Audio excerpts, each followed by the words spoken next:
100 நாள் வேலை திட்டத்தை உடனே தொடங்க வலியுறுத்தி திருவாரூர் மாவட்டம் முழுவதும் விவசாய தொழிலாளர் சங்கத்தினர் தர்ணா போராட்டத்தில் ஈடுபட்டனர்.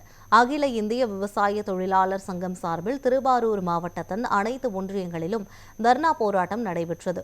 100 நாள் வேலை திட்டத்தை அனைத்து ஊராட்சிகளும் உடனடியாக தொடங்க வேண்டும், சட்டப்படி 336 ரூபாய் கூலி வழங்க வேண்டும் மற்றும் அனைத்து தொழிலாளர்களுக்கும் முழுமையான வேலைவாய்ப்பு வழங்க வேண்டும் உள்ளிட்ட கோரிக்கைகளை வலியுறுத்தி இந்த போராட்டம் நடைபெற்றது.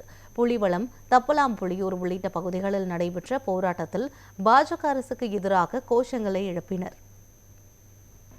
ரத்து செய், ரத்து செய், ரத்து செய், ரத்து செய், வேலை வழங்கிடு, அனைத்து பகுதிகளுக்கும் அனைத்து பகுதிகளுக்கும் சட்ட கூலி 336 முழுமையாக